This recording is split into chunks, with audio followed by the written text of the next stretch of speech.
परिवार के जो सदस्य जुड़े आके, मतलब पत्नी आते ही पूरी हृदय में आनंद, ये तुम्हारे कर्म का फल है, ये पूर्व के जन्मों से निश्चित किया गया है। यहां ऋण चुकाए बिना कोई जा नहीं सकता, ऋण चुकाना पड़ेगा। किसी का ऋण वसूल करना है तो किसी को ऋण चुकाना है, दोनों काम करने होते हैं। मार पूरे परिवार को क्लेश पर क्लेश देता चला जा रहा है। जीव स्वयं नित्य निरंतर कर्मों के जाल को रच रहा है और अपने आप को बांध रहा है। आपको मुक्त होना है, बंधना नहीं है। जैसे आप जिस परिवार में जन्म लिए हैं तो उस परिवार के लोगों से आपका ऋण है, इसलिए उसी परिवार में आप आए हैं। और ऋणानुबंध उसको बिना चुकाए या बिना वसूल किए आप वहां से जाएंगे नहीं।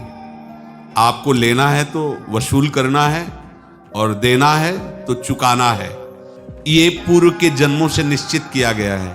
मतलब पत्नी आते ही पूरी हृदय में आनंद, परिवार में आनंद, और जीवन भर वो आनंद ही सुख देने के लिए उसका जन्म हुआ। वो अपना ऋणानुबंध मुक्त, और आते ही भयंकर क्लेश खड़ा कर दिया, बीच में दीवाल और झगड़ा वैसा, फिर अतरे दिन मारपीट शुरू, कलह अशांति, पूरा जीवन नरक हिसाब करने आए।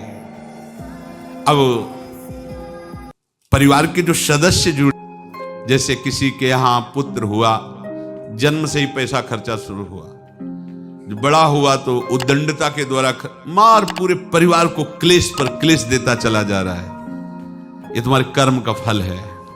या ऐसे शक्तिहीन, बुद्धिहीन, ऐसे पागल पूरे जीवन सेवा करो, तुमसे अपना हिसाब चुकाने के लिए वो आया है। यहां ऋण चुकाए बिना कोई जा नहीं सकता, ऋण चुकाना पड़ेगा।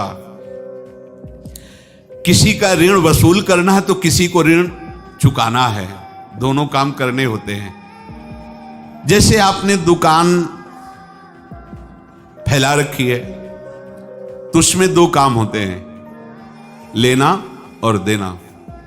अब अगर दुकान बंद करनी है तो तुम्हें देने वालों पर जोर देना है, लेने वालों पर जोर नहीं। लेने वाला तो जाओ हम क्षमा किया, समर्पित किया, हमारा कोई संबंध नहीं, खत्म हो जाए, वो खुशी हो जाएगा। लेकिन देने वाला, तुम अगर दुकान भी उठा दोगे तो जहां भी रहोगे तुम्हारे पास वो आएगा, लाइए हमारा। तो देने पर नजर रखिए, जिसका जिसका हिसाब है वो आपके सामने आता जाए, हटाते जाओ। लेने पर नजर मत रखिए और दुकान फौरन उठा दीजिए, नहीं अगर लेते देते रहे तो चलता रहेगा। तो हम पूरा हिसाब जिनको पता है उनको दे देते हैं, तो इनके पास पहुंच गए, सरकारी हिसाब से सब बराबर कर देंगे। हमको अपनी जिम्मेवारी इनकी चरणों में समर्पित कर देना है, तभी हम जीवन मुक्त होंगे।